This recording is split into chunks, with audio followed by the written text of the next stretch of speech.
Well, good morning, gentle beings. I should probably turn on my camera. How are you doing this morning? It is yet another wonderful, wonderful day and another wonderful week full of work. Work to do. Hope all of you guys are body doubling with me here. If you wish to body double, please feel free. I'm trying to find good music for us for today. Chill hop. We'll do chill hop. Chill hop. It's not chill hopping. Now it's chill hopping. There we go.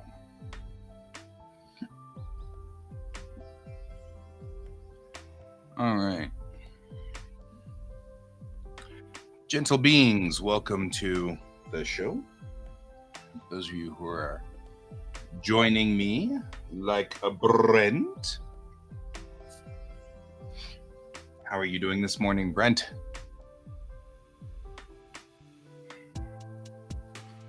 So we, over the weekend, and you can't really see it, but my buddy Kevin came over and we built this substructure right under here, which I'm so excited to have because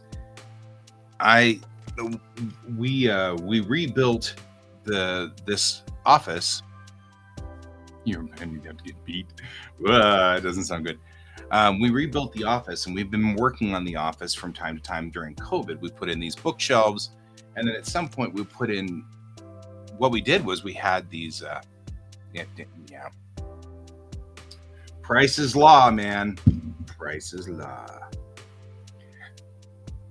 So we put in these shelves, or not shelves, but like all the way around the office workbench. And the workbench is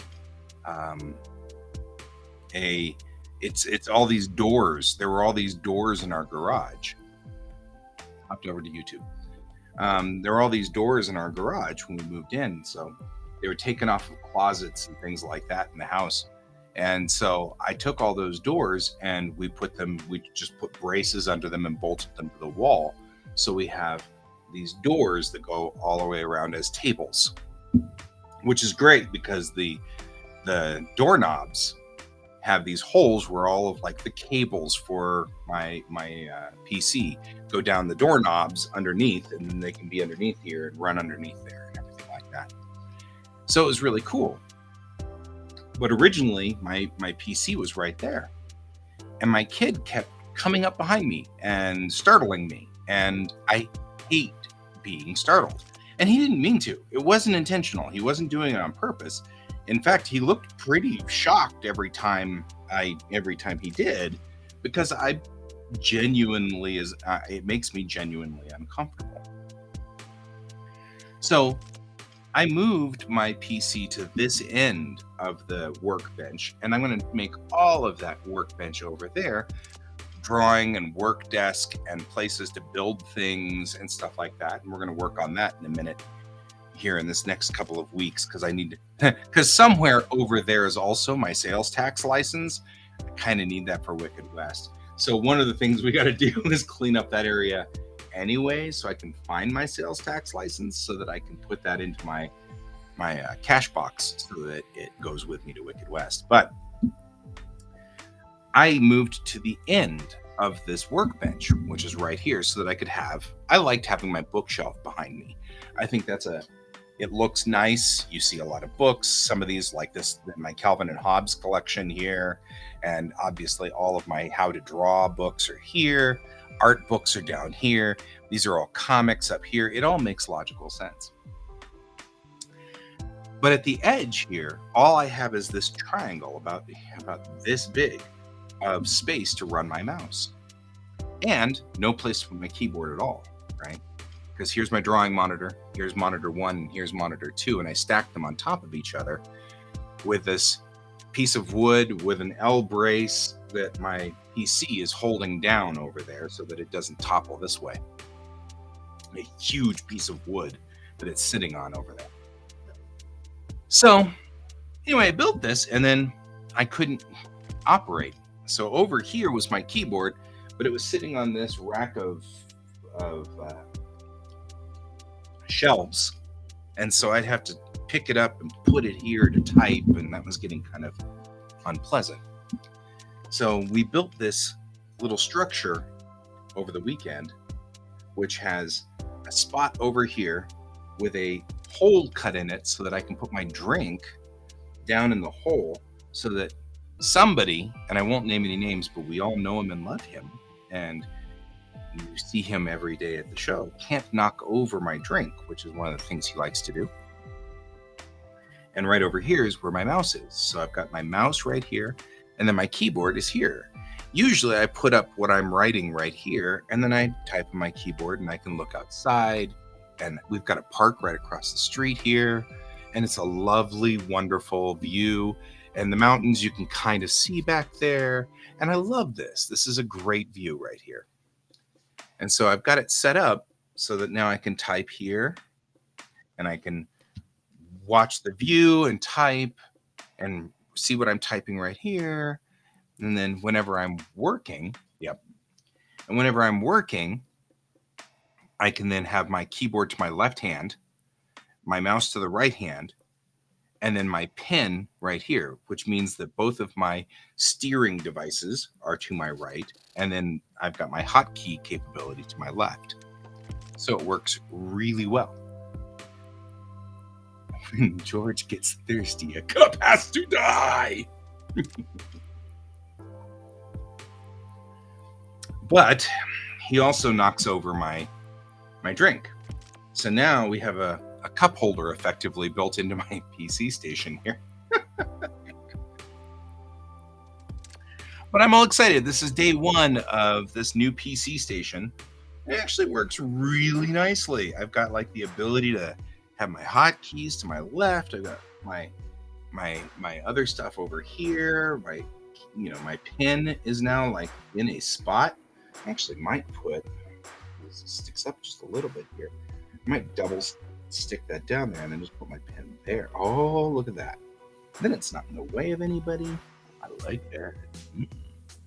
So, have my stylus right there. Everything. This is exciting. I'm all excited. I love having workspaces that are good. I was watching a video about how to properly artist.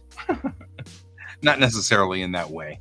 But one of the things that they had said was make sure your workspace is a comfortable workspace for you. And it has to be somewhat inspiring. And yeah, my workspace is weird, but I'm kind of weird myself. So, there's that. So here's my workspace. And it's got a nice flow to it and everything like that. I like it. So that's good. So today is the first day of our break that Ken and I are somewhat imposing upon ourselves. So no pressure for this week, except that I do have pressure for this week, but not until a little later on. I have to work back on my animations a little bit with the driving school, but not today. Not today. We don't have to do that today. Yep, comic is at the printers right now after being fixed. And hopefully all goes well. I sent it to Bob, and we'll see. And just so you guys are aware, I have started the layout for book 2. You can see here's book 2. All that's in book 2 at this moment is the inside cover piece and the back cover that says, hey, join us on whatever we're doing. But hey, the rest of it still needs to be filled. But that's what we're going to talk about today. I believe we are going to talk about the other 2 pieces of this. Because we had done a whole lot of laying out on that one, and I realized I was so beholden to one particular scene that I actually built the entire thing around it, and I really shouldn't have. Because now I'm looking at the layout and I'm like, it doesn't feel like it flows at all, and I don't like it. I don't like the way it flows. And one of the things I thought of that would be kind of cool is if we started in a different spot.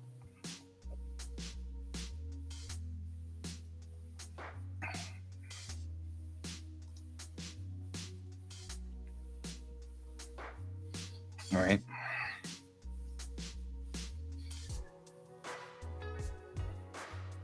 So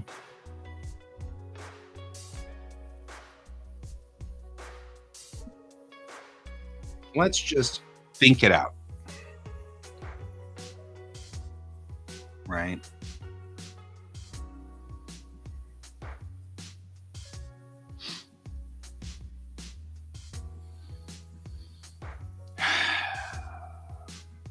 My first thought was there's not enough character involvement. Second, I was imposing a bunch of action when I didn't really feel like I needed action necessarily. There will be action, but it doesn't. I think I'm doing spaceship versus spaceship combat so that I can make spaceships. Which, though cool, and we all love spaceships, don't think we don't, I think really what needs to happen is that the point of complication in the story should be the arrival of our destroyer, right? Instead of making the destroyer arrive right off the bat, right? Spaceship, spaceship, spaceship. Don't tell me that. We all know that Benny is definitely my hero. Benny is my hero.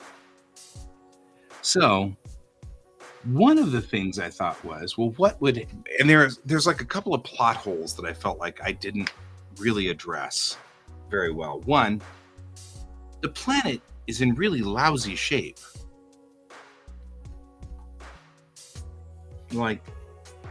And the only ship that's there to help is the Kittiwake. To boot, I was having a hard time with one of the problems that I want to do is I really need to get Alex off of the Kittiwake so that she can decide to come back. That's sort of the pinning point of these 2 issues, right? And that is that Alex needs to walk away so that she can come back. And part of this means that, and then I had all these problems of, well, then the ship's in orbit and Alex is on the planet. Well, why are we going back to the planet? Yada, yada, yada. We've got a lot of things that are kind of not moving in the right direction. I didn't feel like the flow was going the right way. So what I was thinking was, what if we were to take this first sequence here, right here, and in this sequence, instead, have the Kittiwake transferring power to some place. Like, for example, have the Kittiwake sitting on a landing pad with cables coming off of it so that the power systems of the ship are powering some small city, because the Kittiwake is a pretty powerful machine in and of itself. It's a spaceship. Spaceships are really powerful.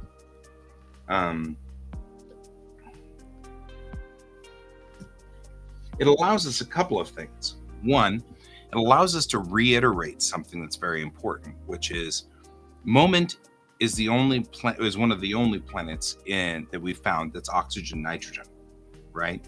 So I can use the throwaway line of I'm turning off life support, which is weird.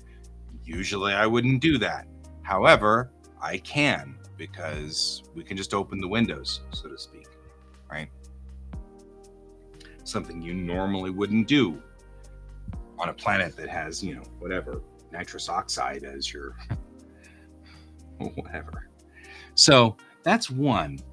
But two, it allows us to get a scene between Mirel and Navin and allows us to get Mirel and Navin to the sickbay to talk to Alex and skips a lot of the stuff that we already pretty much can just put together, right?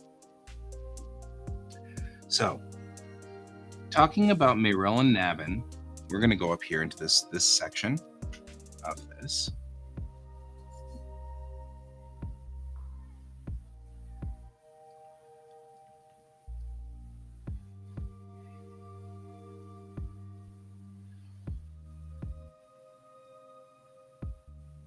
We also will get Tum, who's the engineer, and we haven't met him yet. They can have some friendly banter, right? Then, whatever this scene is right here to right here, right? We got a peak coming up right here where we start talking about go to medical. So Mirel and Navin to medical,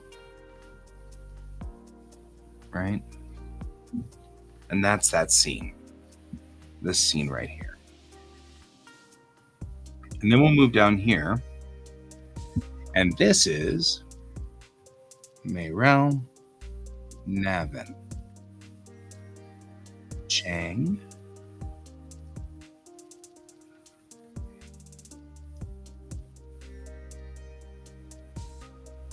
comma, that's the doctor, and Alex. Right?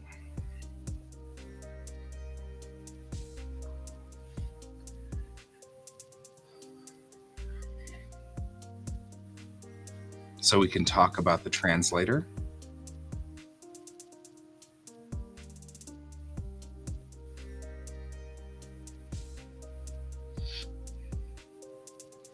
And Mirel is a storyteller.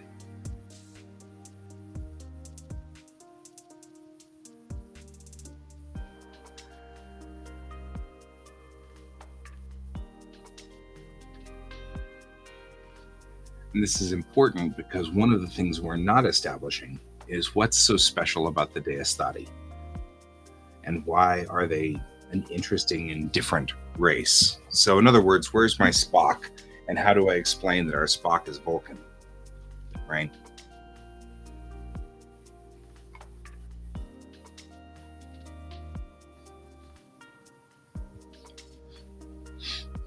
But this will allow us to have a little bit of a discussion with Alex that allows us to get to a point where we can express that she wants to leave. She wants to go back, find her home. She doesn't actually really want to go find her home because it's a different story, but it allows us to get to a different place in this. Right.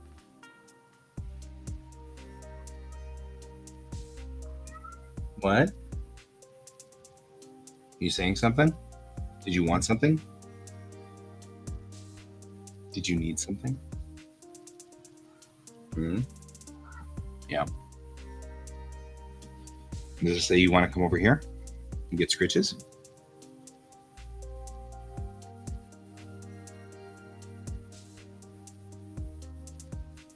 You don't have to.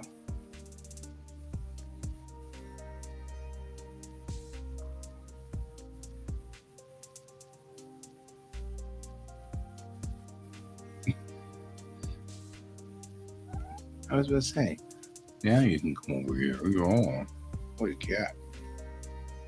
What a cat. There we go. Hi, George. What would they do without you? You are definitely part of the show.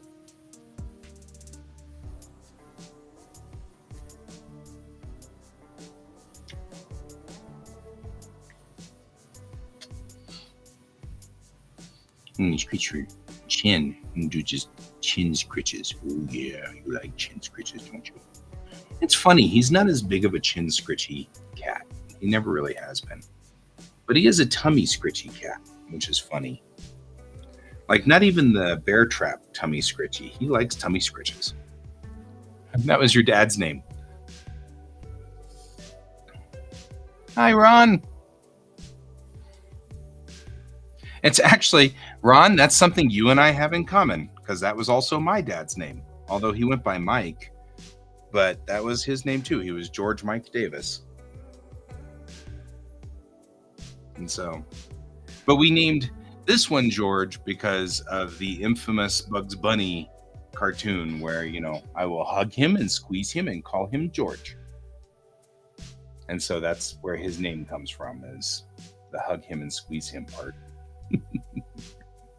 Which was funny when I told my dad that we called our cat George, because my dad was never very fond of the name George. For him, it was actually my great-grandfather's name, whom my dad loved. My dad absolutely adored Granddaddy, but he didn't feel like George fit him.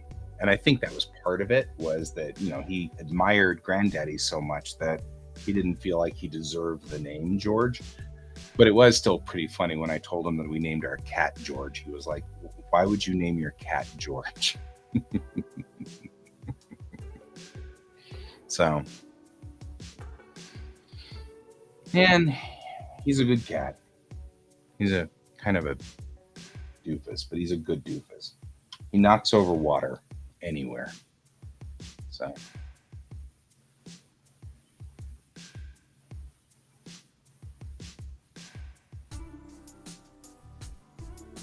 right?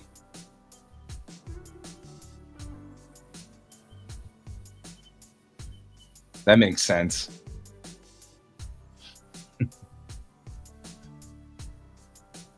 Yeah, they, Dad was gonna name me. Actually, I think Dad knew he was gonna name me Guy from the very beginning. My grandfather, my dad's father, was named Guy, and he was very influential in my dad's life, but died of cancer when my dad was 15. And so um, later on, we found out that Guy William, that was, you know, because of course I didn't know him because my dad was only 15, but Guy William had, you know, stormed the beaches of Normandy, sort of thing. So that was really cool. And not really cool. That's not the word I'm looking for, but I think you understand what I'm trying to say there. It's respectable, you know, a very respectable thing. Dad didn't know. Dad never knew, which makes some sense. A lot of the times when they did things in World War II, they saw things that they didn't want to talk about. And so it was a very different era, very different culture. So, yeah. So, anyway, yeah. All right. So, what I'm doing here is just kind of setting up my scenes on this.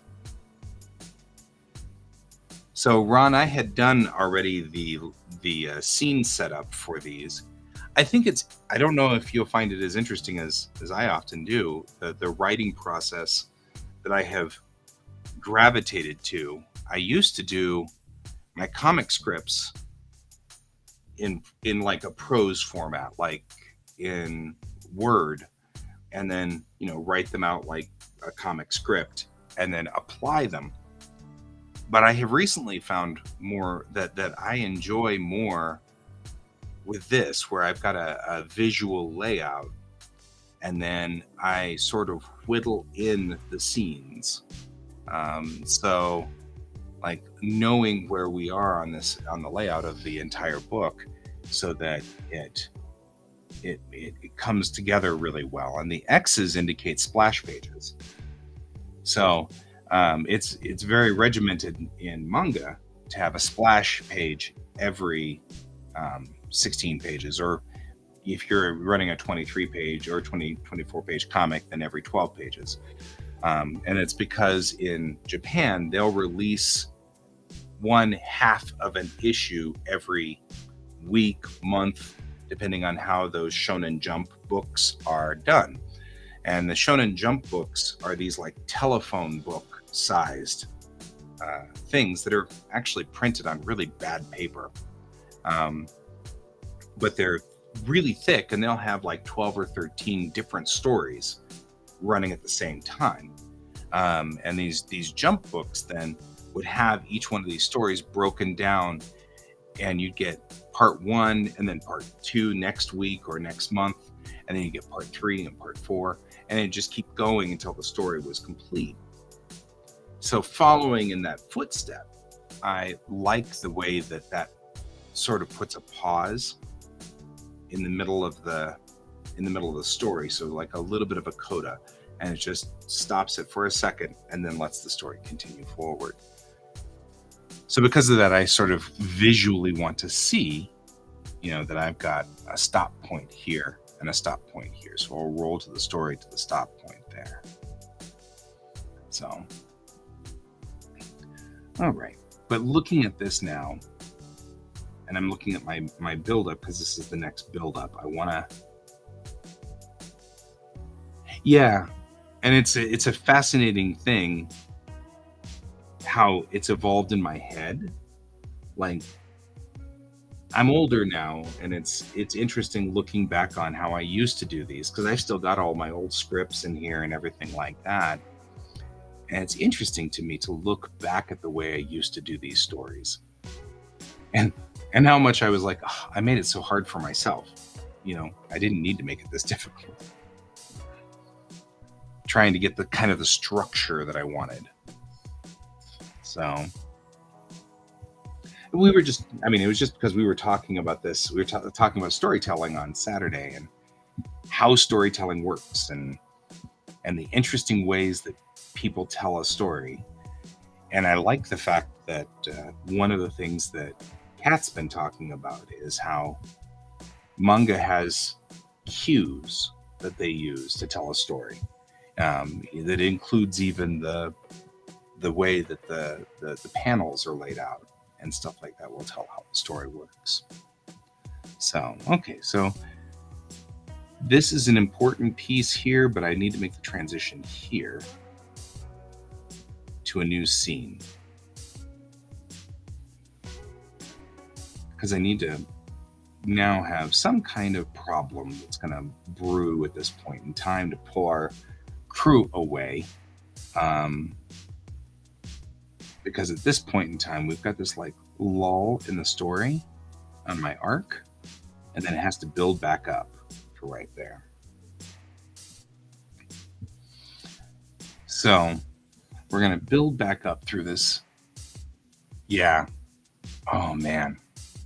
Somebody had said, and I can't remember who, it was one of the greats, either Stan Lee or Ditka or, somebody had said no more than 25 words a bubble.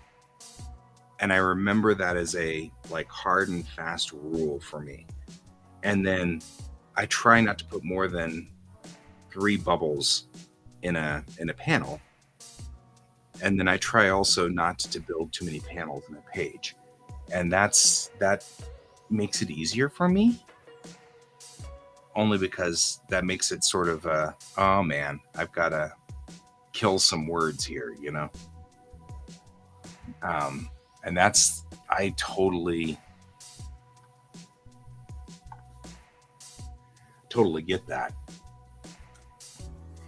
The thing that makes me admire what the thing that makes me admire what you do, Ron, is that you have to convey what your thoughts are But on the same token, you have to let people, you have to let the artist do the art and know that they're going to convey. And that I admire. Like, I don't have to write in here anything to tell me to say this scene is this or that scene is that, because I will be drawing it. And sometimes, even when I'm doing these layouts, I'll just sketch in something real quick in a spot because I know what I'm after. And you've got to relay all that information and still have conservation of words. And that I admire. That's not something I do very well. It's not a skill I have. I can take your scripts and translate them, but I'm not good at like writing the scripts and giving them to somebody else. I don't think I'd ever do that very well. So, all right. I'm coming out of this scene with Mayrel and all of my characters here. I don't want to overuse Mayrel. So I think I could probably switch to maybe Tom and Bennett in the engineering section at this point in time. We really do. We really do. That'd be fun. That would be fun. I think I'm better now than the first time we tried it, because we tried that collaboration years ago, but I wasn't in a place, you know. And Cayman's with Alex, so I feel like I don't want to transfer to Cayman at this point in time. But we are missing, you know, like Tom and Bennett. So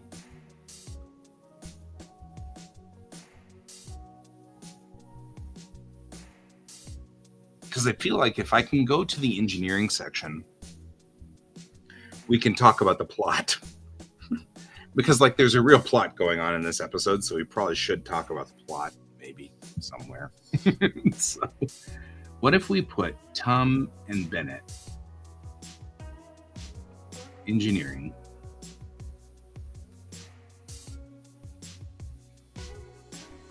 oh, you know what we could do? Engineering's in the front of the ship. It's right behind the pilot house. We could also put Better Spec in here.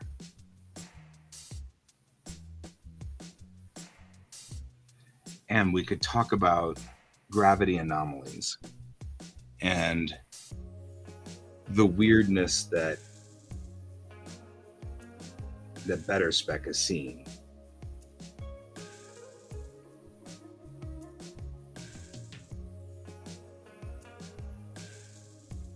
That's probably what we should see. We should talk about. Better Spec is going to start seeing that there is something different going on about space in this area. He doesn't have enough gravity sensor power on the Corvette. The Corvette's too small, so she can't see very well what's going on out there, but something is going on out in space. And so this could be good because we could start with Tom and Bennett talking about the engines and, okay, we've diverted all of our power to, you know, the city or whatever,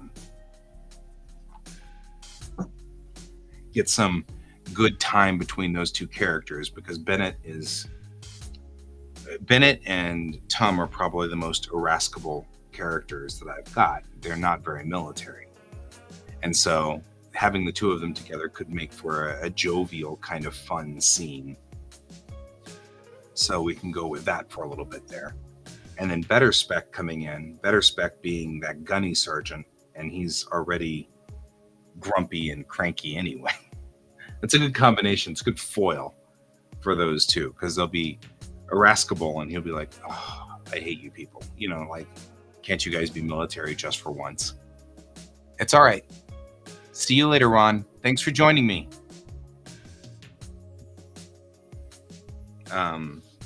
So moving along, the idea here, we can bring Better Spec in. He talks about an ongoing problem that he's seeing with the gravity. There's something weird about the gravity in the system. And so he brings that up, and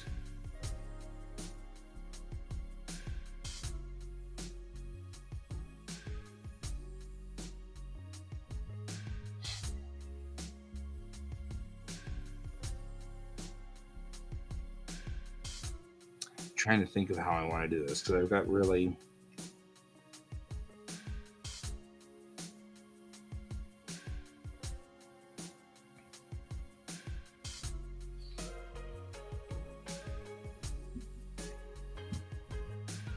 all right. So we take a little bit of what's going on here, and we move through this scene. We get to what's the climactic point, because I feel like here's where I want to put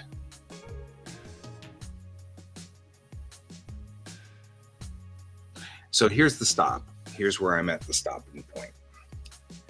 He says something big is happening to the system, right? Something bigger than they expected.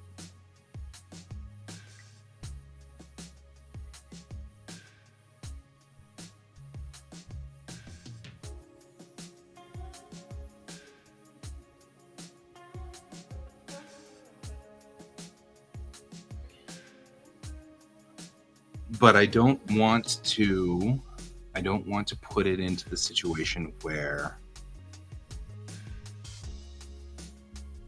if we say something big is arriving, then when we get to the end of this issue, something big will be arriving, right?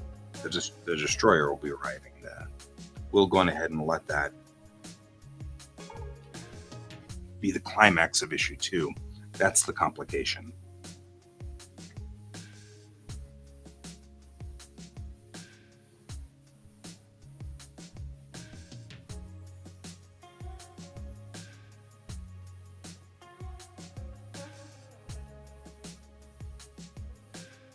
Yeah, so this is what I'm thinking about all the way through. So I don't want. Well, I don't know. Could that be written as a red herring?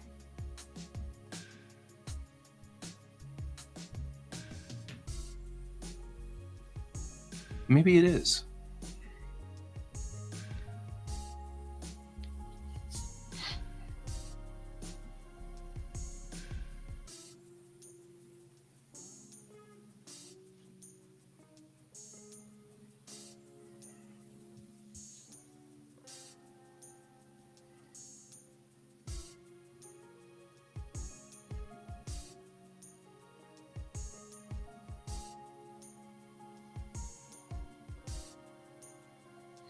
And I kind of like thinking, so taking out the entire scene with Alex and driving around on her skateboard is going to allow me to pass that story through, past that red herring, right? As an audience member, you're not going to know that there's something different going on with her for a while. And I get to pass that through until we do something different with it in a moment, with it maybe in episode 3 or issue 3.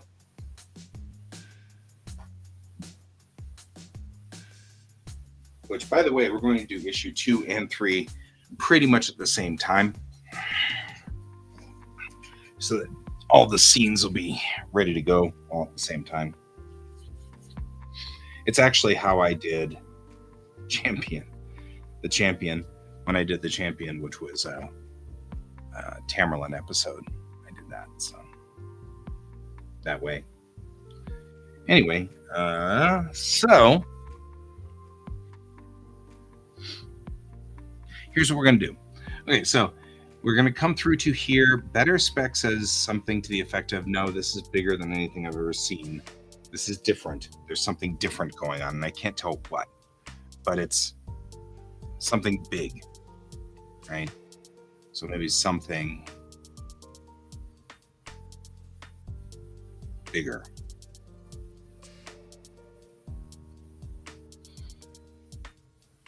Communism was just a red herring, right? So something bigger. before we leave that.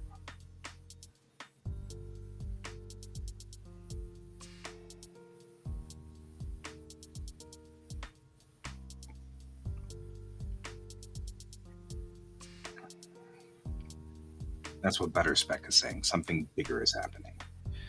This then should be a different scene.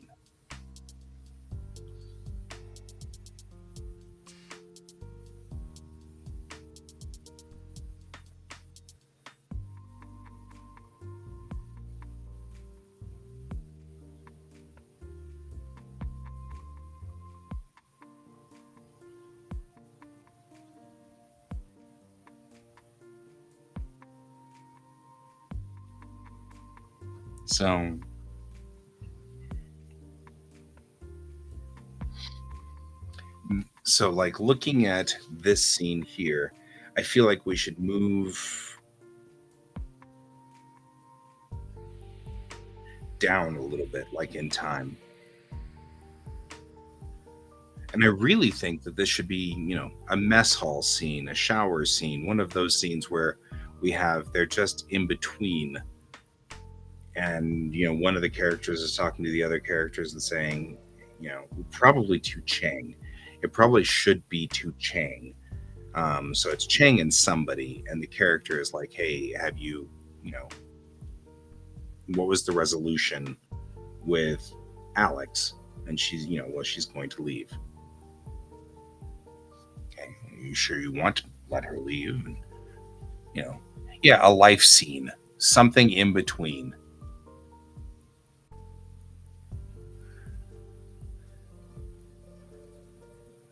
Something where they have a moment or two where two characters can talk and discuss it and think, because we need to have the moment of, we need to have a moment of, what are we doing here? What's going on? What's the plot? So somebody needs to talk to somebody here. I don't think I want to start with the hot tubs yet. That's a little bit hard to explain, and I think we should use Alex as a pivot on that. So we won't use the hot tubs.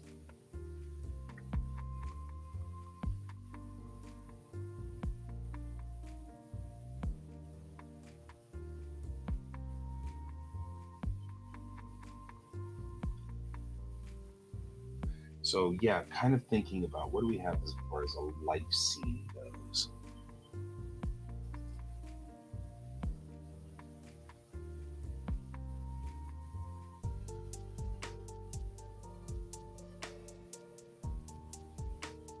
Security watching over Alex.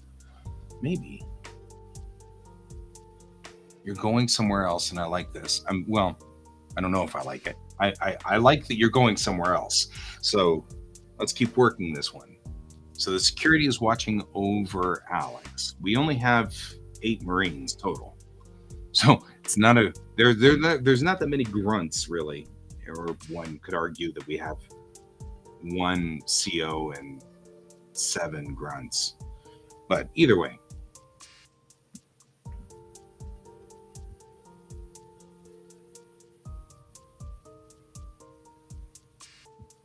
Yeah, because I like what you're saying. We should have something going on with the Marines so that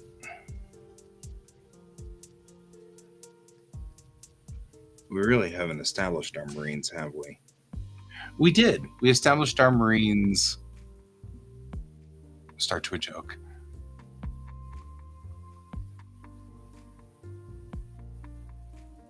That's it. It needs to be Arbo and Chang. Because we haven't met Arbo really except in the one scene where he was...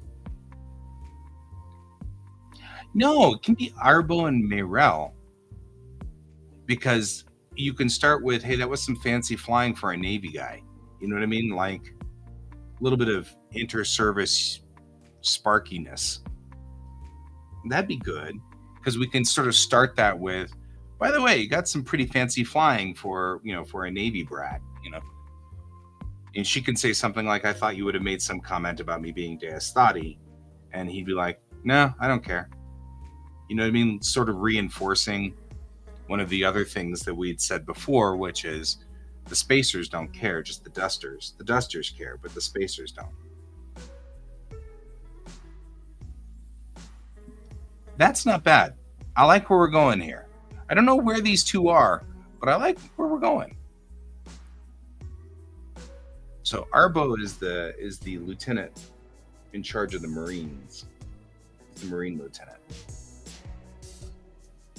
He's not a butter bar, but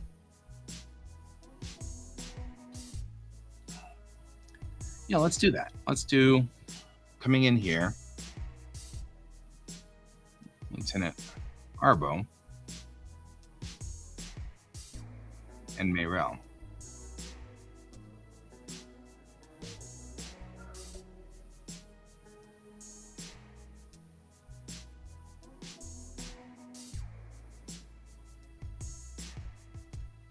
Yeah, it had to be Mayrel though. She was the one that was flying the MPV.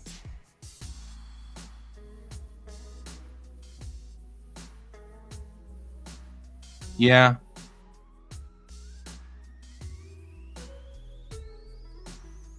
I don't know if it'd be in his office though.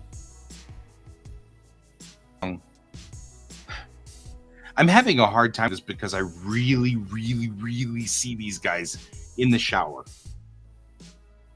And I don't know if I want to go to the shower just yet in issue 2. You know what I mean?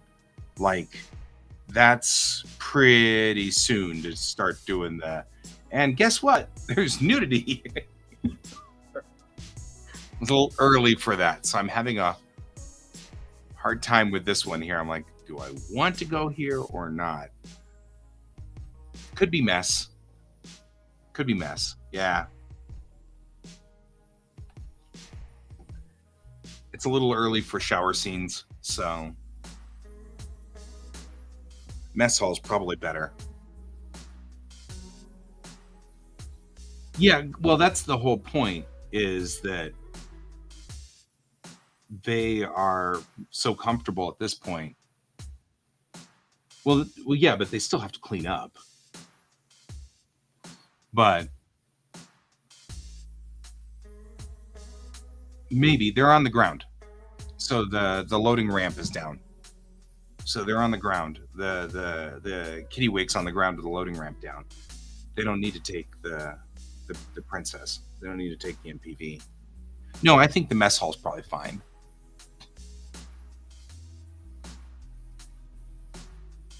No matter what, though, they still need downtime. They're humans. It's been like 4 minutes. No, this is later. This is later. That's sort of what I'm trying to start with this first scene up front. This first scene here is they're on the ground. They've hooked up the kitty-wake to a bunch of power lines and stuff like that. And she's on the ground and the loading dock's down. There's people on the ground. There's vehicles all over the place. People are all over trying to do stuff. And we start with Mayrel and Navin up in the pilot house saying, okay, we're transferring power now, shutting down the cockpit. And now we're no longer an airplane. We're now a power source.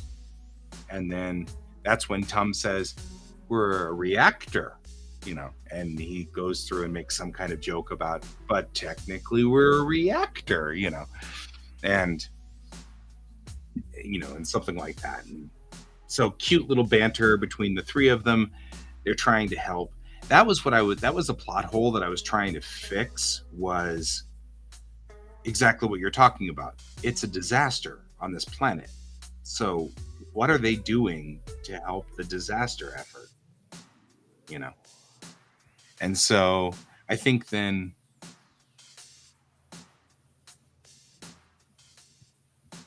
yeah, That's what I was thinking is then moving back to this, then Mayrel and Navin are called to medical where they talk to Alex and all of this stuff.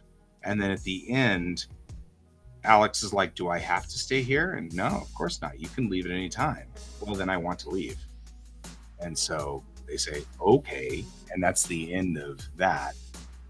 Then we go to engineering where Tom and Bennett are talking about, how is the reactor going? The reactor is fine. No meltdown capabilities here. I don't know. I'm just making up stuff yet. And then Better Spec shows up and says, "So, have you looked at some of these numbers? Because they're weird. We've got 7.6 beeple bops and 2.9 doodle loops, and all these things are going on."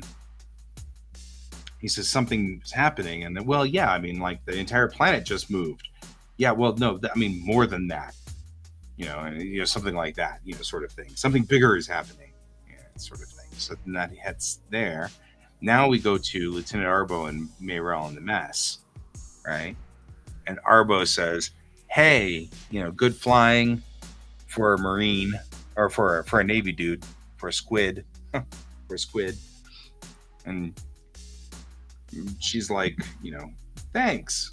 And I thought you would have been against me because I'm a Deus Thati. And he goes, "I don't care. Spacers don't care." And so that's good there. And then that leads to, what are we doing with the see, you can try, but it's not going to work. What are we doing with the kid? And it's, I don't know if that's stable, George. I don't know if that's stable. I'm just saying.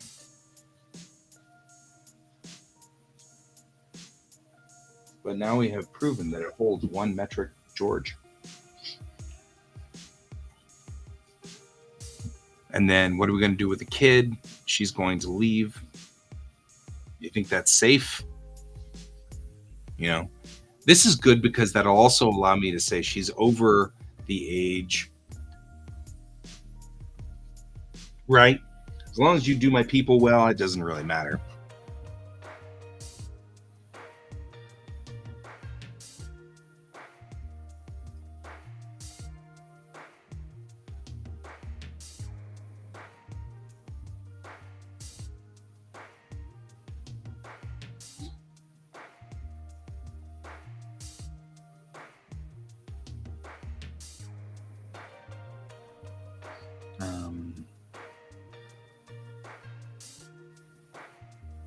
Deus Thati.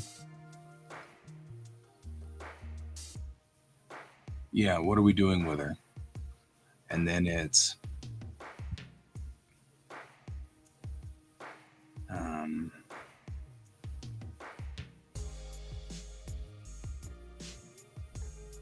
Spacer, and then something to the effect of,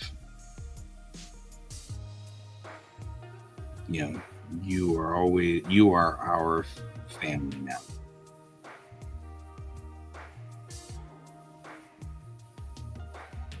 Even if you are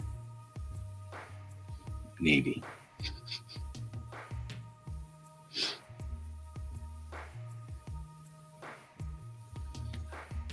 Right.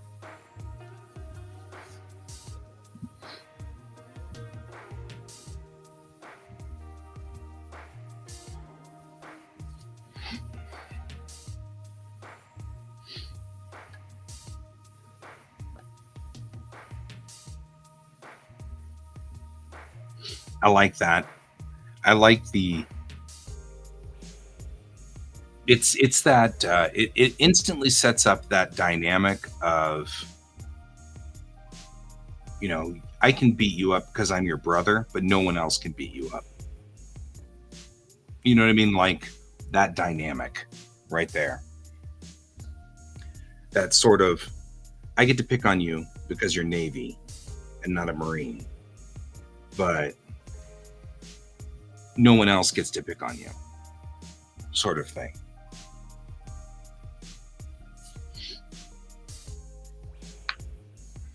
We'll find out all about the Deus Thadi as time goes on.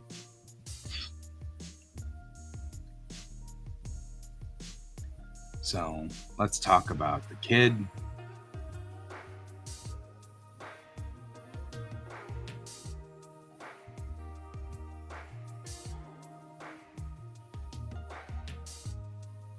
The problem is that this shows the lowest point right there.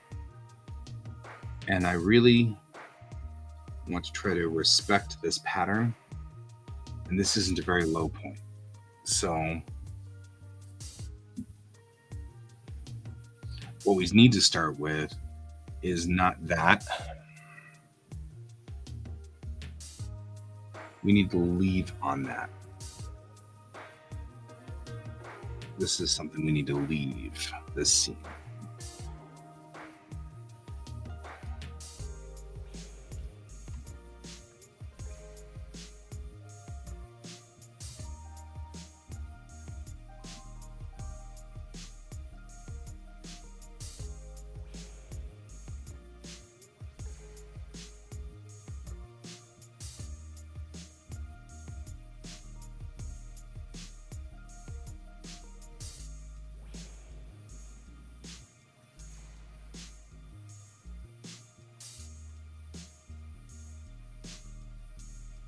That's what we need. What's it look like out there? There's, X thousand dead so far and X thousand wounded, missing. It's nothing I've seen before, It's something I haven't seen since the war. Right. Move the kid.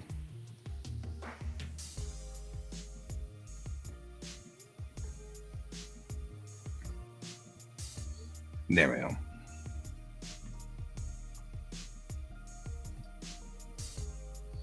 I haven't seen a mess like this since the war.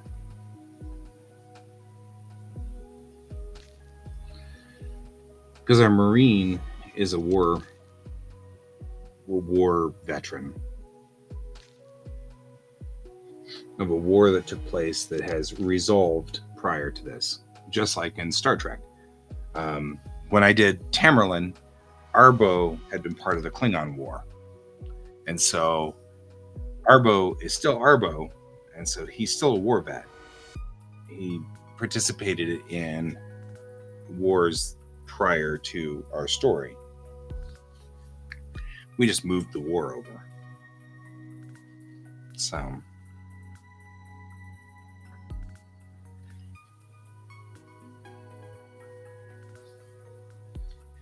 and instead of fighting any of the humans, he's been fighting the Wyrn, which is a race that we haven't talked a whole lot about. But that front has moved out of this zone. So they're no longer in this zone for right now. For now. But they'll be back. Or maybe he moved back from a front. The front somewhere else in the galaxy. It doesn't have to be here. In fact, that's probably a better one. We'll put the front somewhere else in the galaxy, and the front's nowhere near here. And he's moved back because of PTSD, or something like that.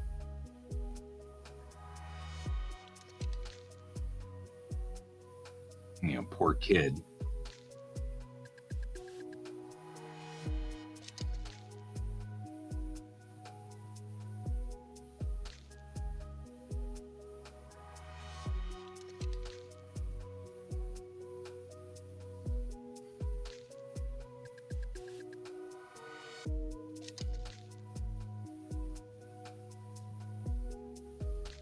And then we've got something to the effect of she's got to find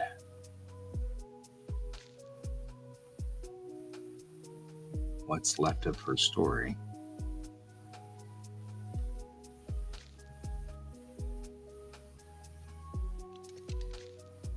So she can move on.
Okay, so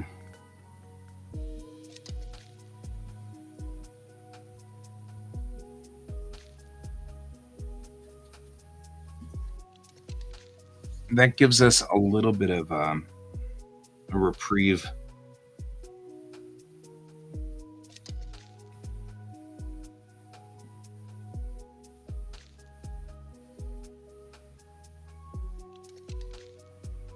Puts us in the lowest point of this comic, which is talking about the dead and the wounded on Moment. It also allows me to talk a little bit about, it wasn't just Moment. There's a couple of moons that are in bad shape. There's, stuff like that.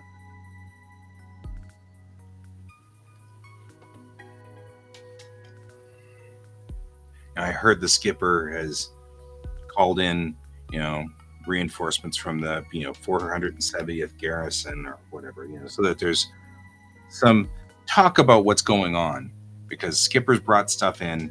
They're going to call in some ships, stuff like that.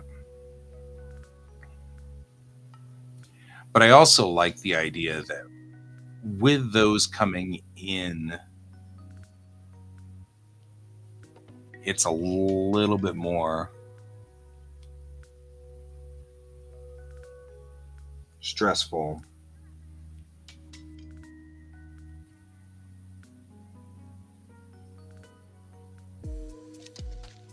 When we get to this end point here.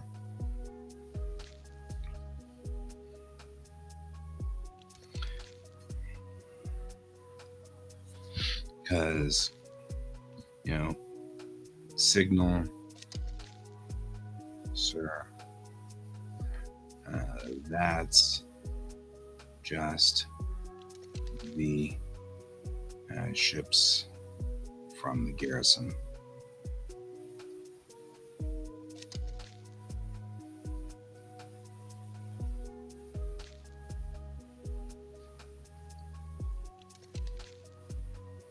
No, sir. They're too far out. Those ships are still days away.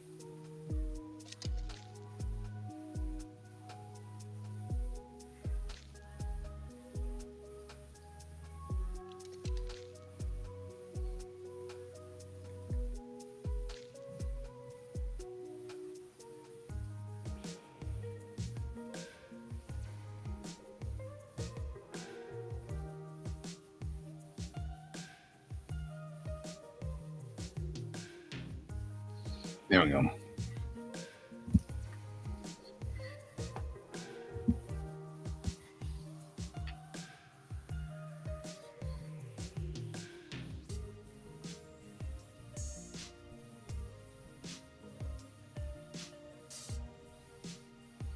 And then that way, I kind of like that because it mimics sort of the Pearl Harbor World War II feel on that too.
Okay, Brent, check in on this one here.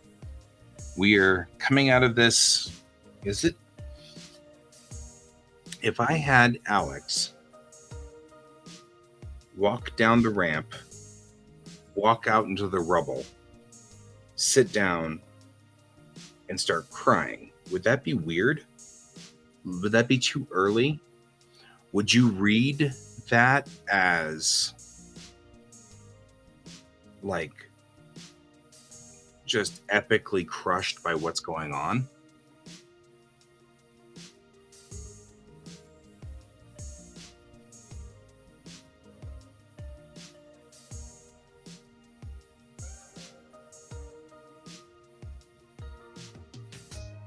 Could you read that as she's walking through the city and epically, yeah, I'm liking this more and more because she's not, that's not really why she's crying.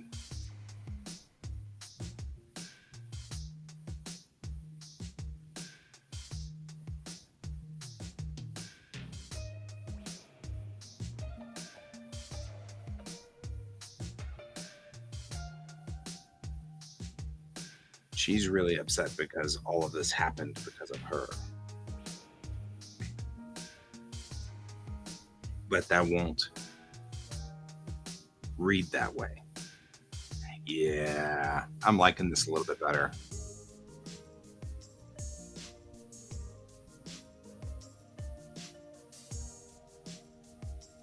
Yeah. Oh, that's what I was thinking. She walks into the rubble and walks down a destroyed street.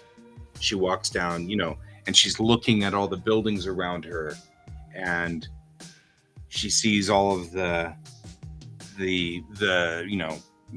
X's on the buildings that indicate nobody's alive in here, and you know what I mean, like things like that, which then she can kind of fall apart when she's far away from them.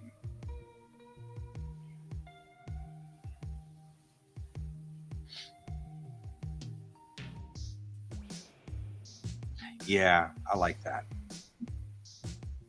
So we'll have then this scene right here be Navin and Alex.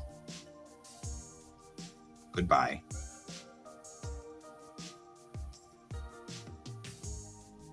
Yeah. And then Alex walks through destroyed city. X's on buildings.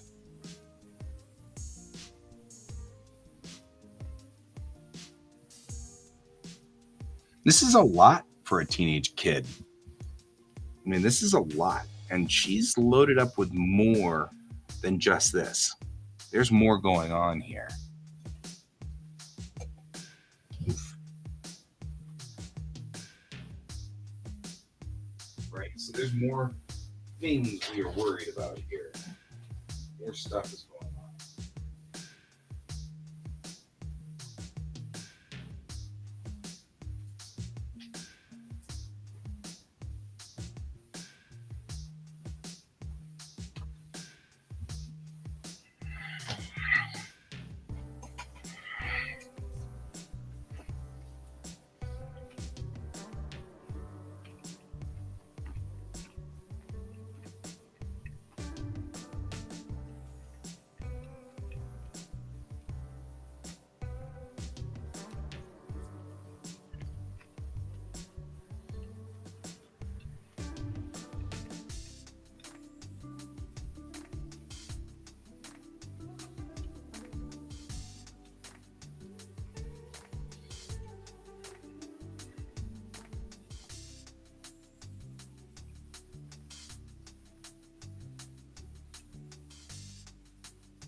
That would work.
I think I like that better. I like that better. It's starting to show a human toll. I mean, one of the things that was bothering me about the original version of issue 2 that I had made was we were all business, but like Can had just said, a disaster has occurred. Moreover, for Alex, this disaster is personal.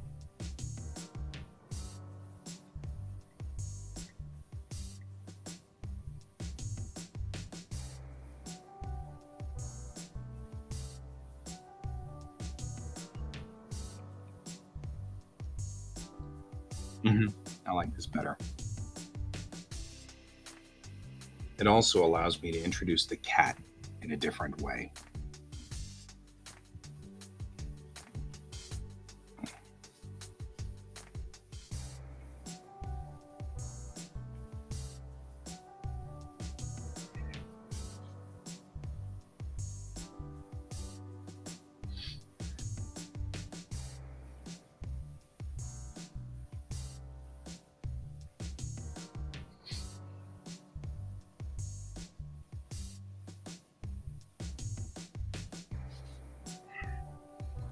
My brain really wants to go to the cap at this point in time, which is the air patrol. If nothing else, to show that Moment has something going on for them. And it's not just the Kittiwake. I mean, this was still a world of a lot of people. So I kind of feel like coming out of this spot, we need to like come into something else showing that people are actually moving forward and things are good. Um,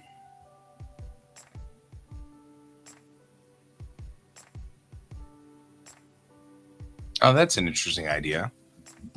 Yeah. Add cat.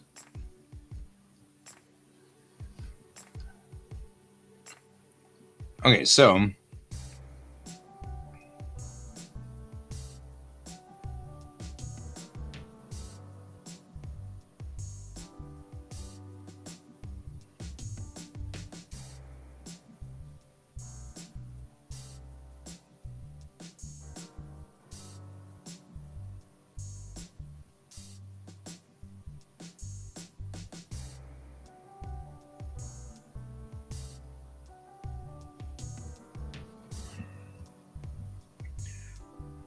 we don't need that much more plot for issue 2.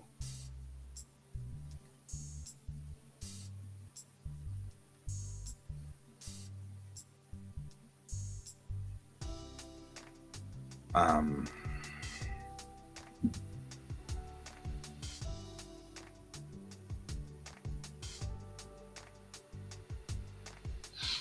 we don't need a lot more on issue 2. This is all about recovering and stuff like that.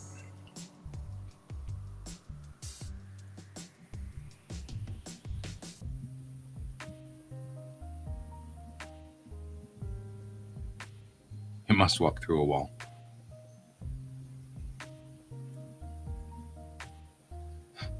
Can we just make a joke then about how it's the cat that walks through walls? So I'm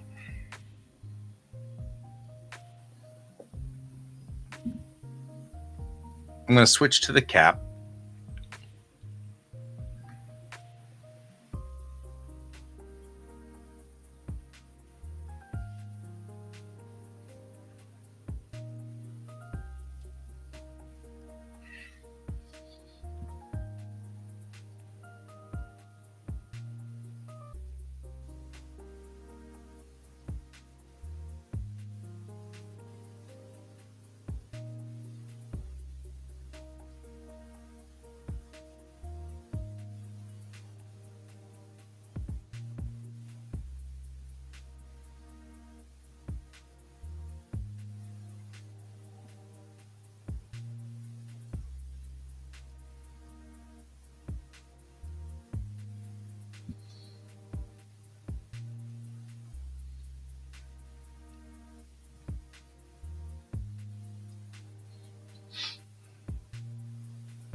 Hmm. Oh yeah, yeah, yeah. I'm with you. I'm just chuckling because that's a famous book, The Cat That Walked Through Walls. It's a famous story. So it's kind of like saying, "Do our androids dream of electric sheep?" You know what I mean? It's like it's a funny joke. That's all.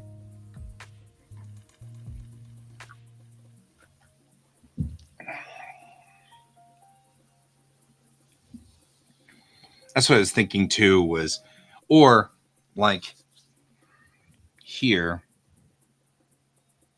Oh, you mean have the splash? Have it back here? Um, maybe. But the thing I really want to show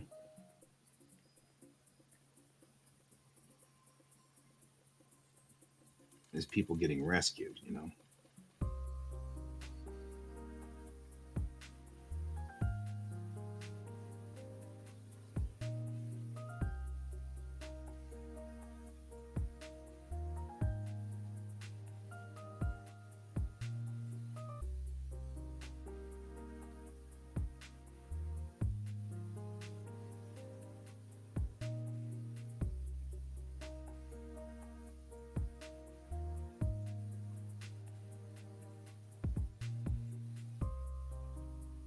Also illustrating that there's more than one robot mechanical thingy.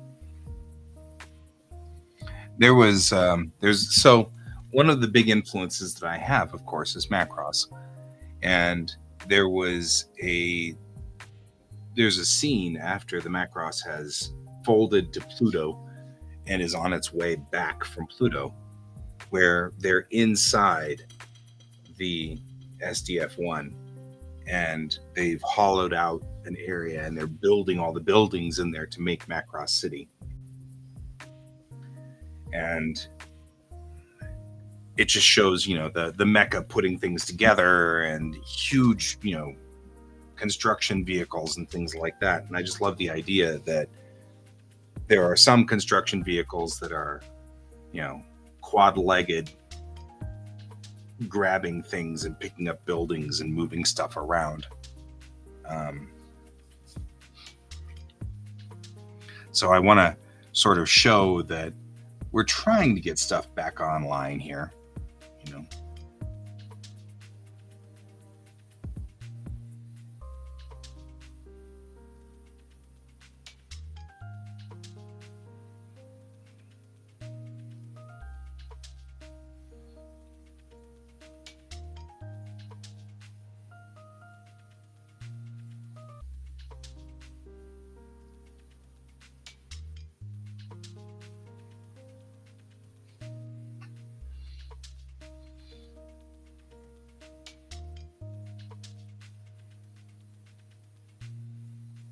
I also really want to establish that this is a mecha based story.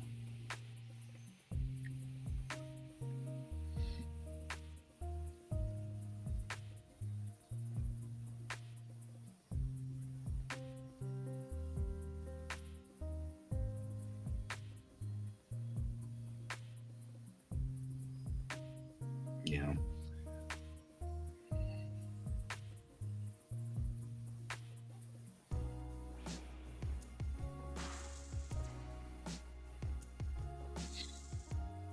like big construction mechs and things like that down here.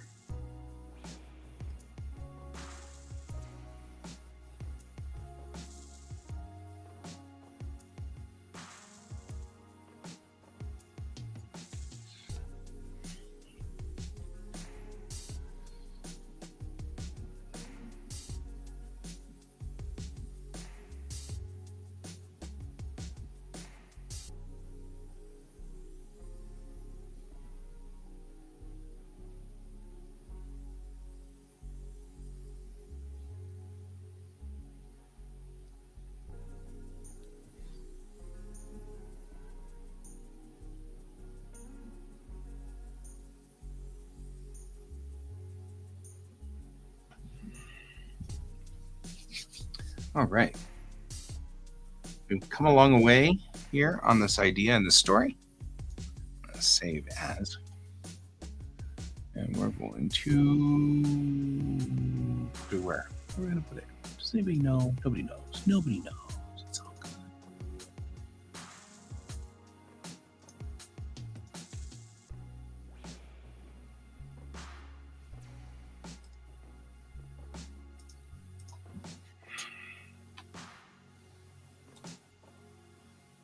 Hey,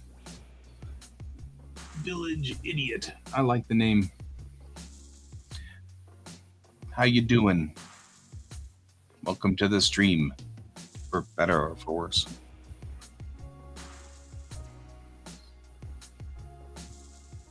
Excellent, excellent, excellent. This is a accountability stream. So what we do is we're all artists that are on here, and we all try to. It's based off of the concept that body doubling, which is something that ADDers do. If you've got ADD or ADHD, one of the things that you do like to do is sit with other people and do work together. Even though you're working on two different projects, you stay in the same place, and it keeps you on task and keeps you from wandering off task and becoming like way off into the distance. So the whole concept behind this is it's an accountability stream. So if you wish to body double with us and sit here and join me, and we will work together, and you can chat and stuff, right? Always a good thing. Mental health is always a good thing. So I am right now working on issue 2 of my comic episode called Momentary Ghosts. And it's it's a science fiction comic, and I've actually got all laid out here. Science fiction comic, and let's see. We've got issue 1. Issue 1's already out. That's right over here.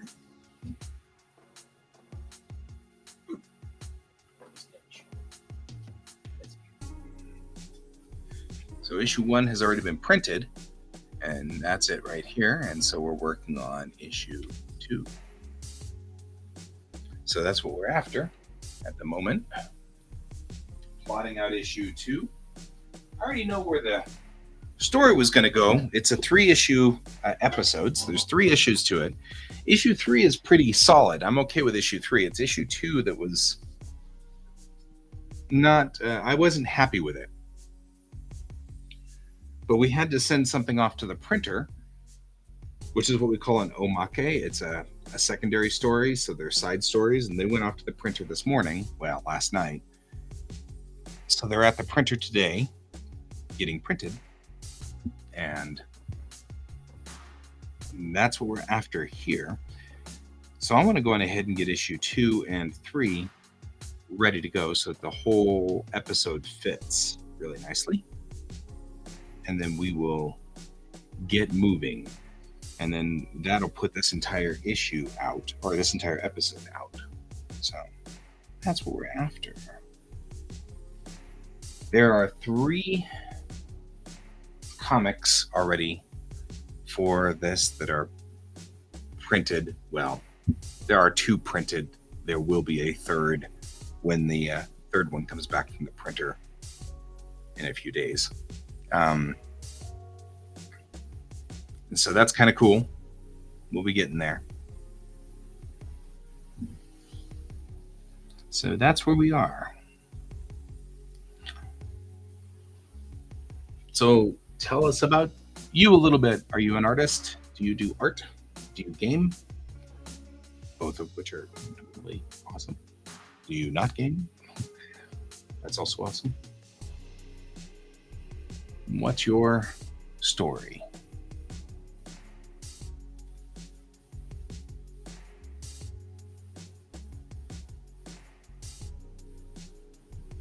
Meryl's a storyteller.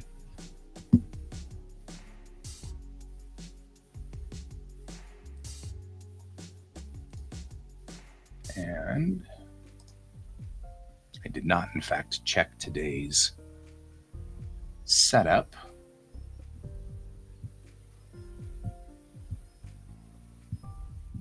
Oh, I won't be streaming on Thursday, as a side note, for the morning stream.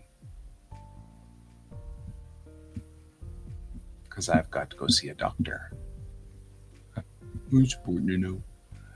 But it doesn't look like anything else is really going on here.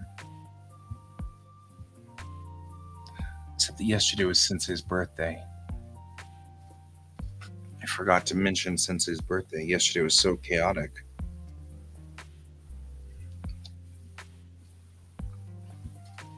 That's fair.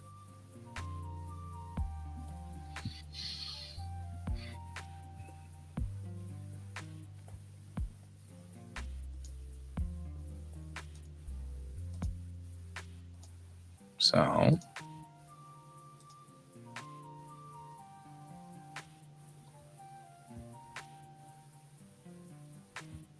must be local to Chicago. I'm not local to Chicago. All right. It's the only thing.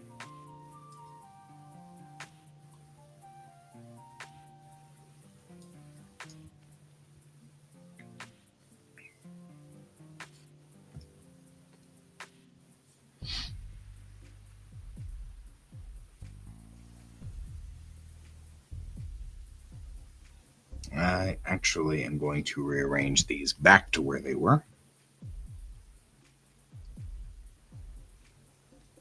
Because I actually like it better the way it was. Because then that puts.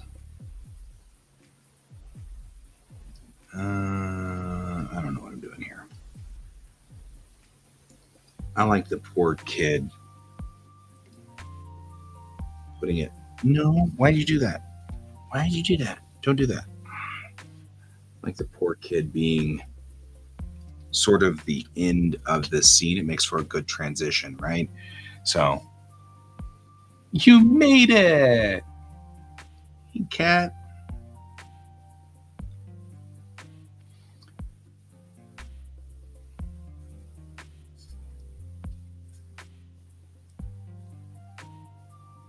I'll do this. And move these guys over to here.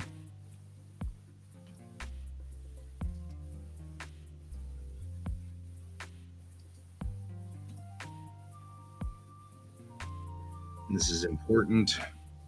Okay.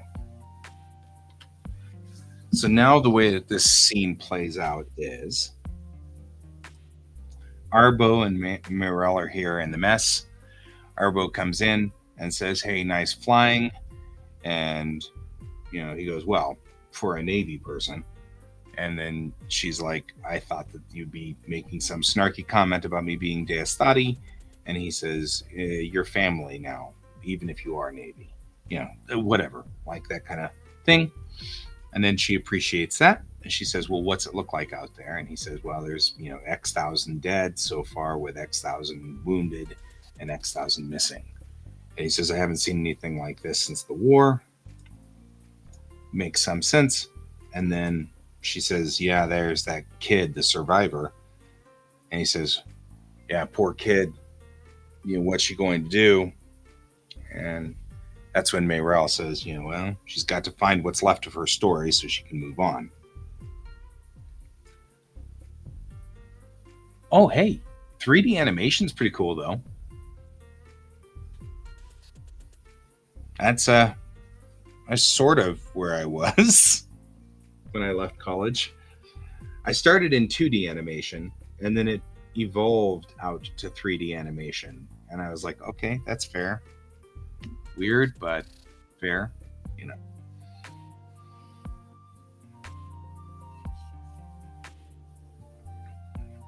So,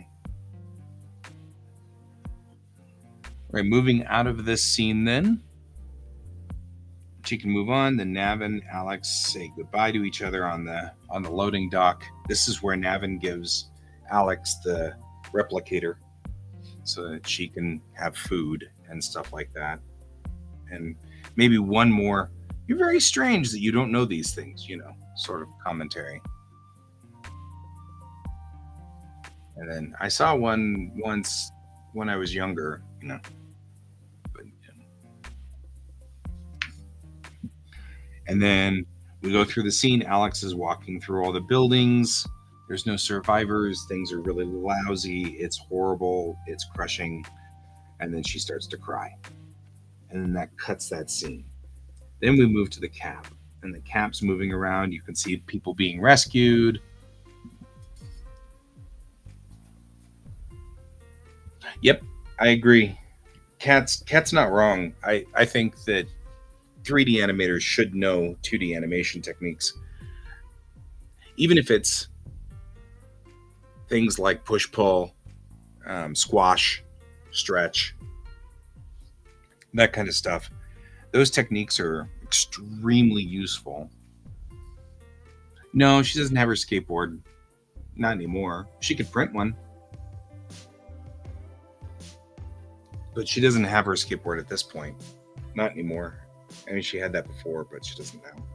And that's actually what I was going to say. If I cut that scene out at this moment, then we still can kind of pull the red herring through this issue. Right? She still looks like the lone survivor of this entire village. Especially when she's walking through the town, the destroyed town, and everything is destroyed. And that does make it look like she's a lone survivor,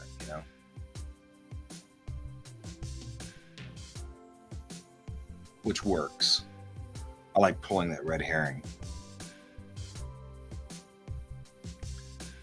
All right.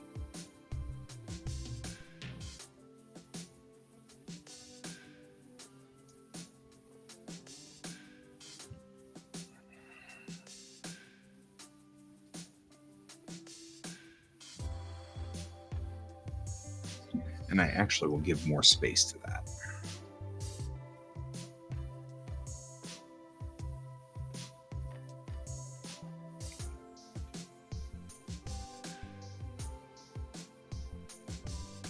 Hey, Kat, what's the name of those dropped panels where you have one panel that drops on one side to lead to another side? Like you were saying there's a one panel we lower to sort of lead it to the next page.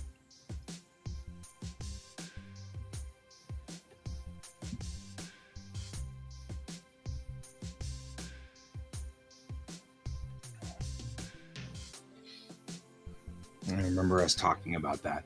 I have all these notes that I took whenever you were doing all of that really great prep stuff about the names of different aspects of the page, and I've forgotten all of them now, and I feel kind of bad because I'm like, I really, really need that stuff. That's such a good bit of information. It's not, I don't need it, but I love the way that was, some of those things really sank in. Oh yeah, Hikigoma.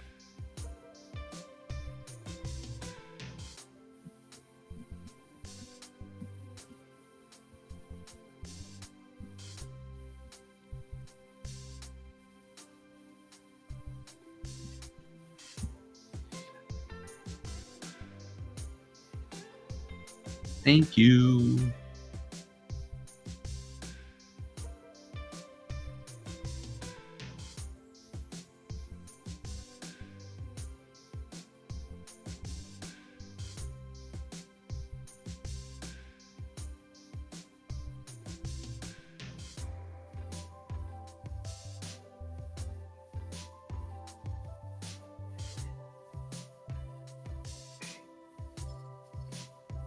I'm going to take then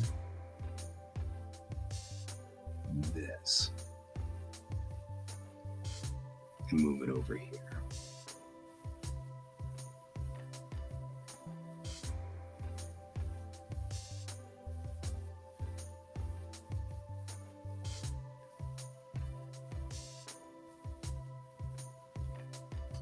You are awesome. Okay.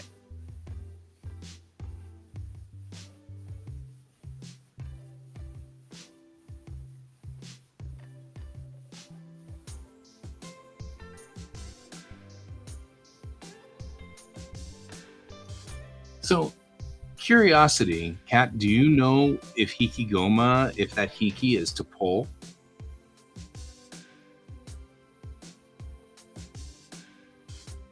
If that's that same hiki?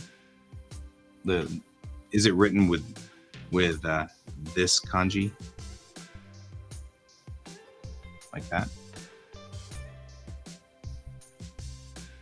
That was a miserable kanji. Let's try it again. That. There we go. Much better.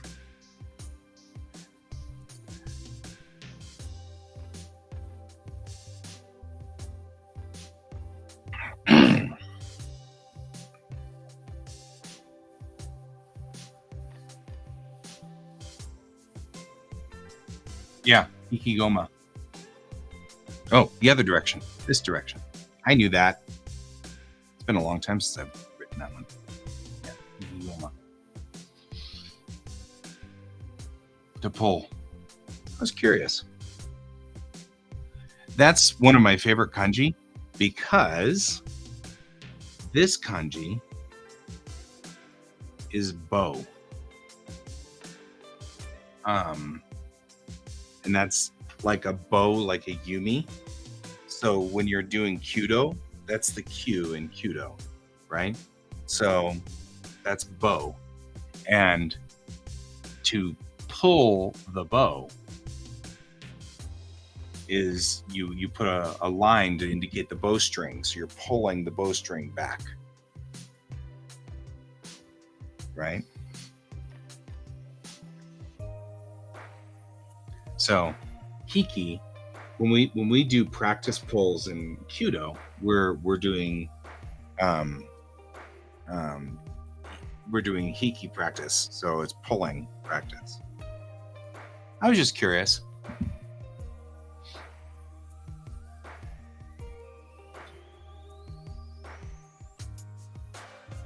You knew what I meant, even though I put the well, okay. So part of it is in my head, the bow faces like this in my head, and so I always get the line screwed up because this is a weird place to put a bowstring. But if you think about it, the bow would be like this, and that is the bowstring, right? Which makes a lot more sense. And so it's like, well, okay, fine. So I don't know. Anyway, because bows go the other direction. So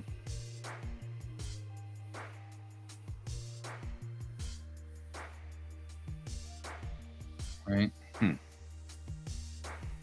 Anyway, there's our little bit of Chinese/Japanese lesson for the day.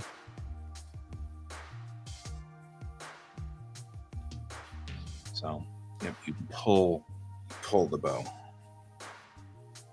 All right.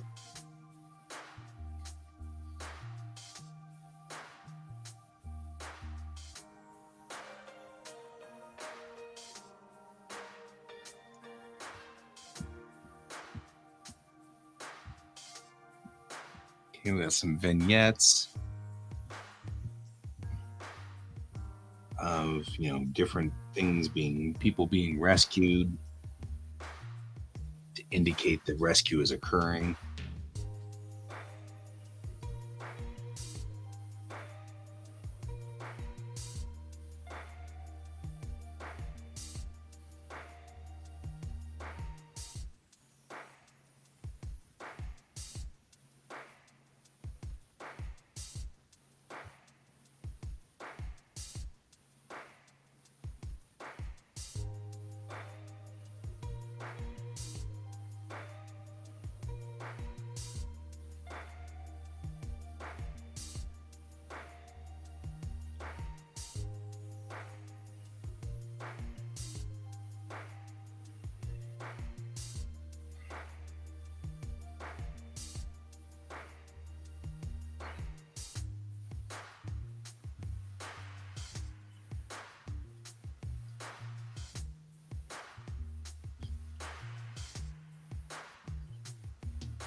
right?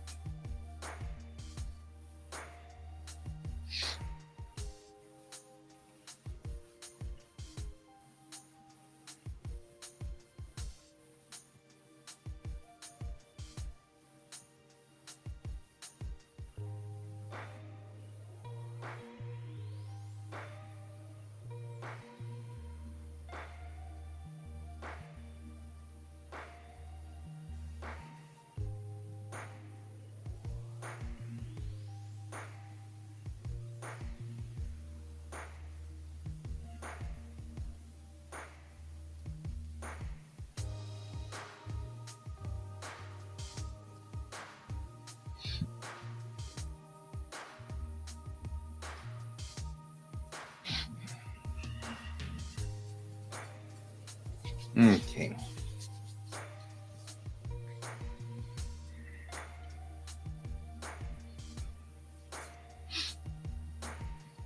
Totally an excuse for me to have to build a whole bunch of new mecha.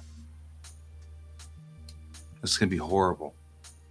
It's just such a tragedy. Mm. It'd be such a hardship.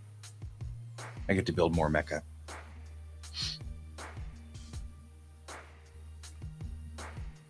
Including partial mecha.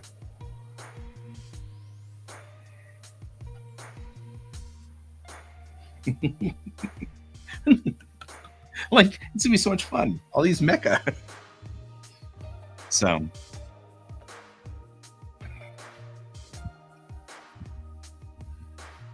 let's see.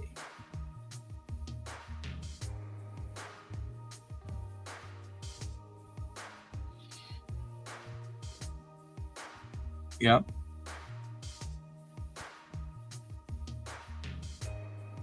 Oh no, plants and stuff. I'm totally gonna have to do work on plants and stuff. That's so sucky. Oh noes. Oh noes.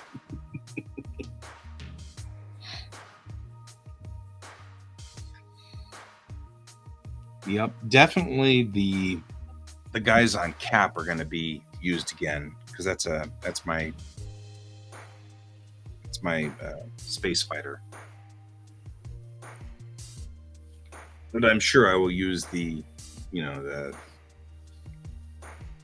We should probably figure out how to make a universal platform for construction mecha.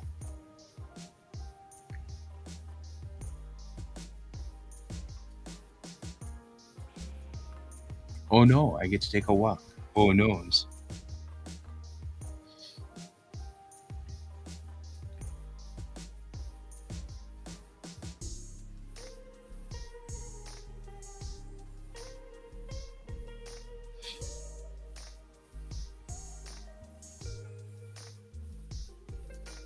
And maybe that's actually where we come into figuring out what happened in this scene, and that's the connection.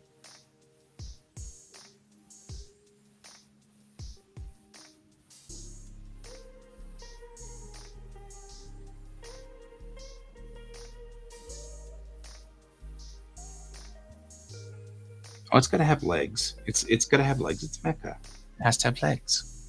Otherwise it wouldn't be mecha. Oh, you mean for yeah, for well, yeah, that's what I was thinking is like a platform with four legs, and then we build different things for the top that sit on the top of the platform, like your backhoe and you know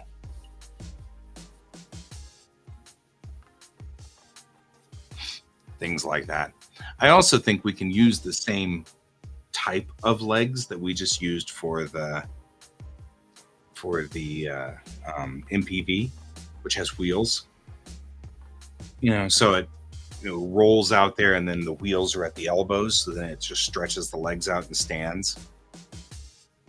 Then you can have it walk to its location, start doing the work, and then walk away from the location, then get back down on its wheels and drive away. Sort of have the conversion between fast and slow. We just need heavy duty industrial wheels. So the wheels that the industrial mechs have are big and thick and Not quite like they look like for the MPV, but the same design would be fine.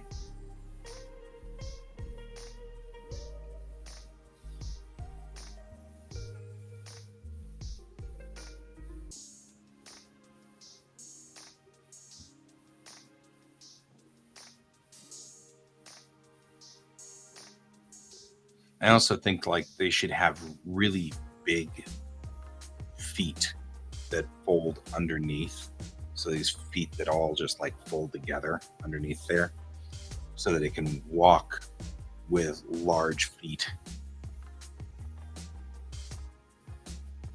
And we can use that platform later for things that are similar to an AT-AT, where you have like a large cannon mounted on it or something like that, because it'd be the same critter.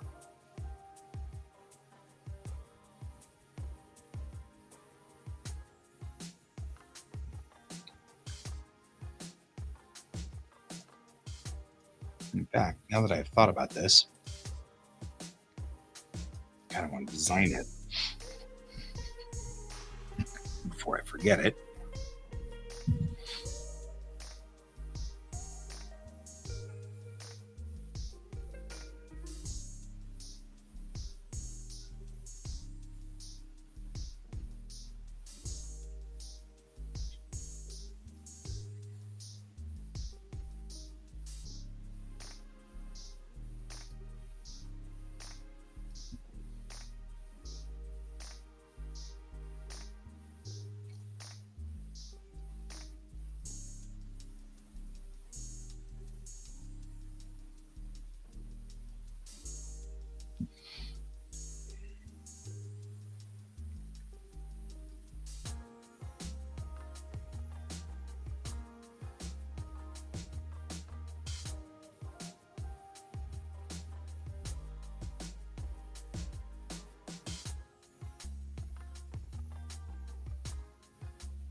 Like that.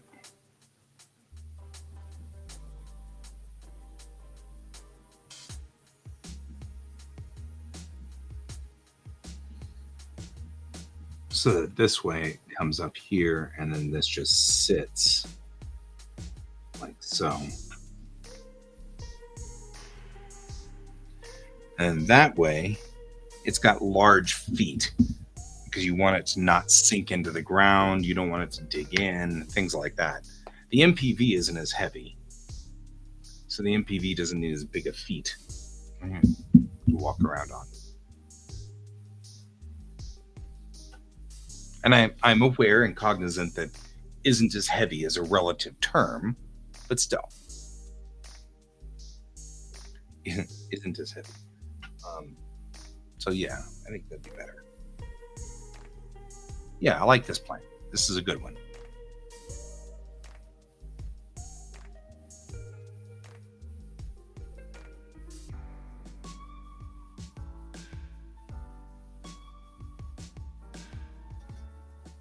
All right. So we've gotten that far. Then we connect in here. And we think.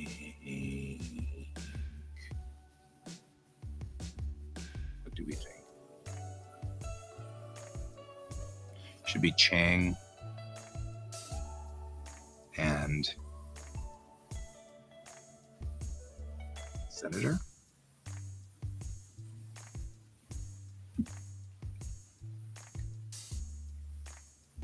Because he's president now. Whatever. He's in charge.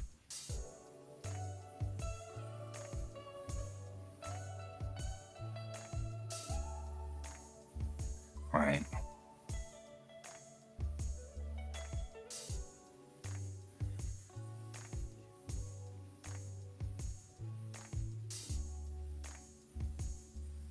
Yeah, that works.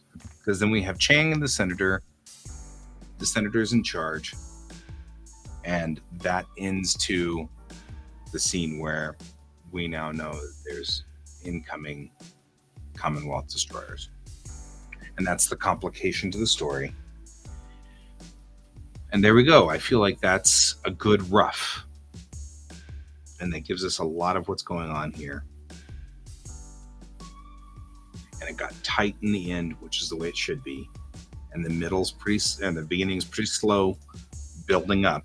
And then it builds to the, oh no, we have a real problem now.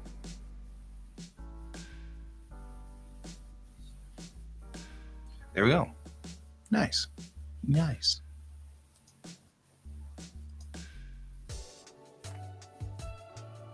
I like this.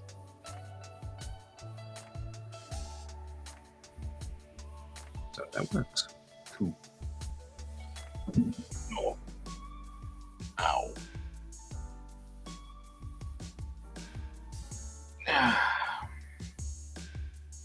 We still have 4 minutes to spare. Look at us. Look at us doing good.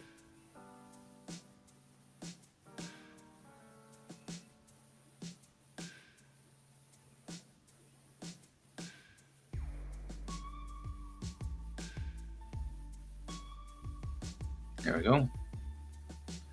I think book 3 doesn't need to change a whole lot. I think book 3 looks pretty solid the way it was. I just didn't like book 2 as much. Let's bring up book 3's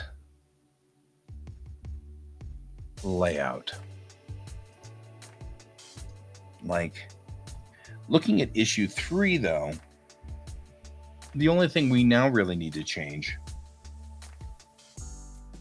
is this section up here doesn't need to be here anymore, right? Now all we need is this works because now it's still Alex and the cat, but now it looks less weird, right?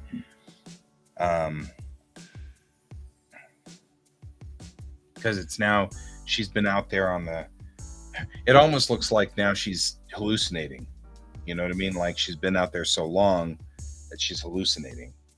So this works better here.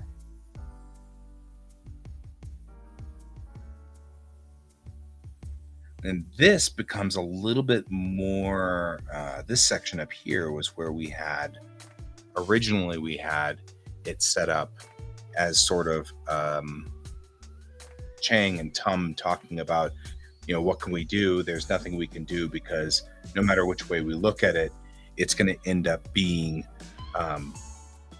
sort of a rout because we're just a little ship and there's a whole bunch of bad guy ships coming in and we have to survive 5 days before the good guys show up, sort of thing. And how do we defend the planet and yada, yada, yada. And this is where she can come up with the idea to foul the system if she really needs to. It still works.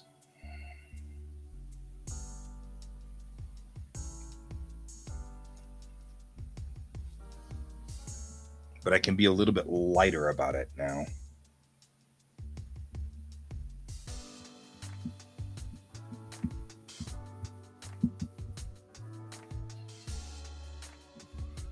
Yeah, I don't think this one needs to change that much.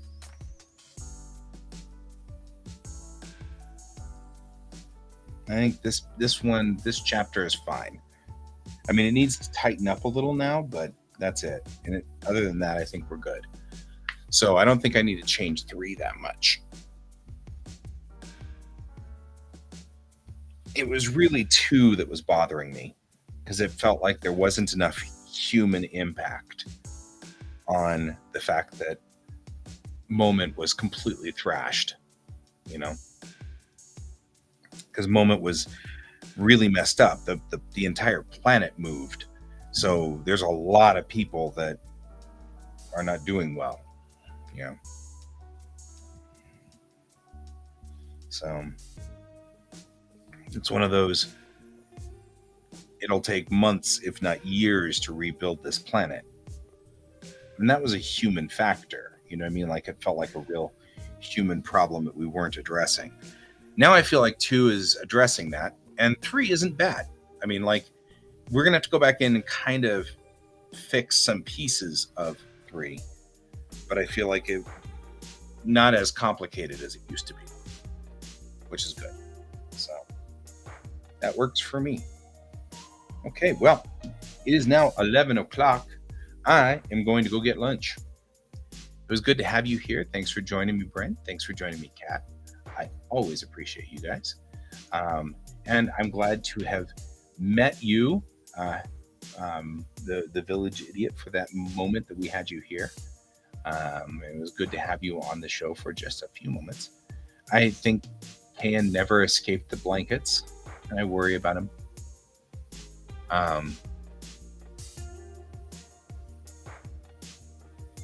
That's a good point, Brent. And then, of course, Ron was here earlier on, and I appreciate always having Ron here is a good thing. I think that's a good idea. Is some ground monkeys of some sort. Remember, there's only 45 people on the Kitty Wake, so it doesn't take a lot to get down to ground monkeys. You know what I mean? So it's kind of a way to look at it. Anyway, I'll be on tonight after Geek Tank. So until then, keep your eyes on the stars. Bye bye.